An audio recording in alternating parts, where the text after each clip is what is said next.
Hello everyone, welcome to Ed Talks Film. My name is Ed. We're here to talk film, and it's been a little bit since my last video. I wanted to review a couple movies right after my last video. Unfortunately, life got in the way a little bit. However, I'm back. And we're going to talk about a cool documentary that I saw on the Criterion Channel not too long ago, a couple days ago. It's really interesting, something I'm particularly passionate about. If you watch this channel for any amount of time, you may have seen little glimpses of it, even full videos kind of dedicated to this particular subject that I happen to be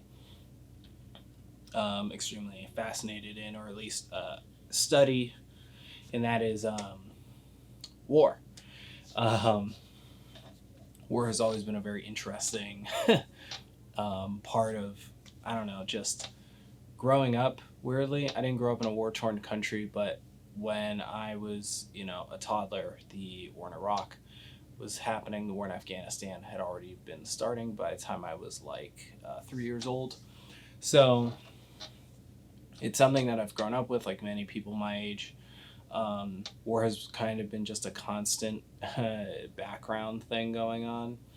And it's always interesting whenever I get to see documentaries talking about just different aspects of the war, things that maybe get very little coverage, maybe don't get covered enough, things that probably should be covered that are outright ignored. And watching somebody be brave enough to kind of challenge narratives, which is something that is very, very prevalent in sort of today's society of media and news and all that jazz. So I am talking about, of course, the documentary This Is Not a Movie, which is a documentary about Robert Fisk, who is a journalist who currently lives in the Middle East. He's an English guy who became a war correspondent, and he had a very controversial, very kind of storied career.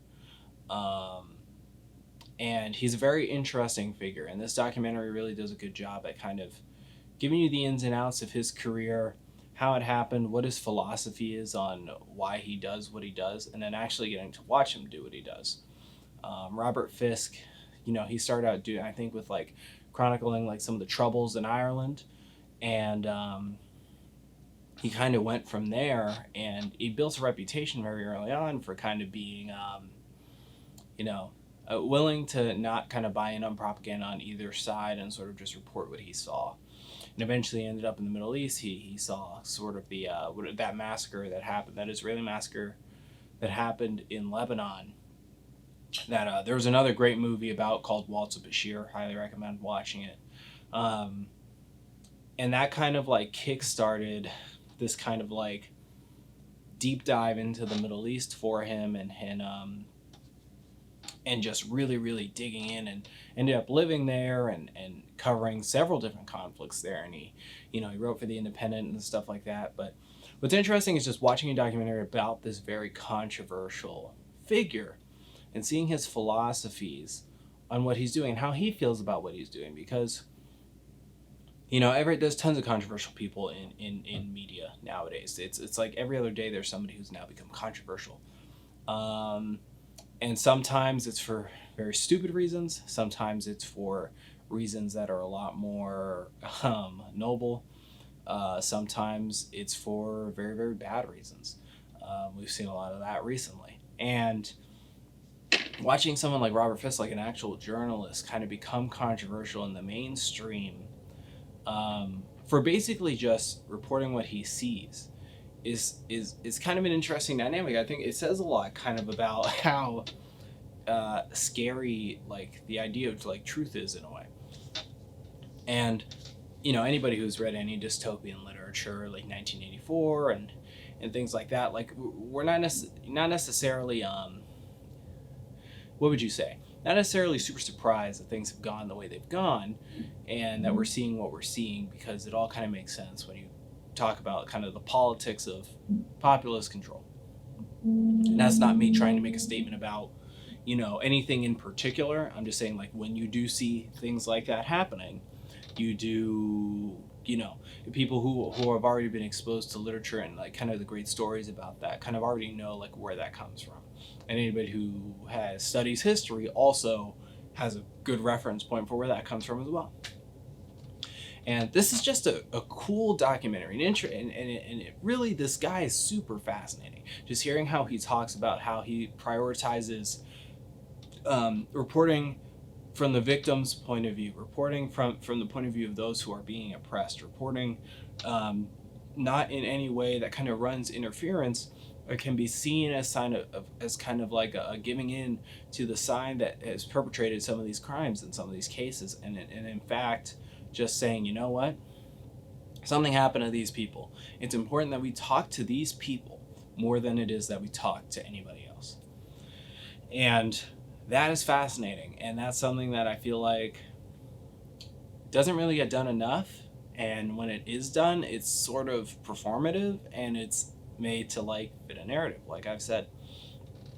So watching him kind of just do that and go, what happened, and just really like just giving you, here's what happened. And it's interesting because some of the documentary obviously takes place in the past, watching his past chronicles in the Middle East and stuff like that, and seeing very astounding footage of him in combat zones and other things like that. It's really, really exciting, you know what I mean? But it's also extremely exciting to like cut to like the future, and you see him still doing it, and he's an old man, and he's still going to these places, he's still talking to these people, he's still getting the sides of the narrative, figuring out what people are saying, why they're saying these things. And he talks to some kind of important people, or people with views that maybe you don't necessarily think have the best intentions, than other people, who have become the victim of these horrible, great crimes that that don't have a voice necessarily in their actual nation because they're some sort of ethnic minority or whatever, or they're poor. And seeing him do this is very fascinating. Very, very fascinating portion of the movie talked about how he challenged the whole narrative of the Duma gas attacks. I thought that was very interesting because I remember when that happened. I remember that being a really, really big event. It was the cause for strikes on Syria and stuff like that. And in no way am I saying that like Syria was in the right or anything like that, or that that's a good regime or something like that, because I know that's a very controversial topic. A lot of people have very, very strong feelings about Syria, but just his challenging of that story based on what he went to the ground and saw in his own reporting, I thought that was super interesting. And seeing how he came to these conclusions, and agree or disagree or whatever, you can tell that he's an honest to God journalist trying to do honest to God journalism. And that's something I think that is missing a lot in today's kind of bite-sized, headline-driven media landscape, which he even criticizes and talks about how the headlines for articles that he had written would completely contradict the actual meat of the story of what was actually being said in the article in cases, purely because it was either more friendly or it was pro one side, depending on who his editor was and what whose narrative the newspaper was actually buying into as a whole. So this is just kind of a quick recommendation. Please go see the documentary. It's really, really cool. It's got really exciting footage. It's not that long either. It's probably on like an hour and 48 minutes or something like that.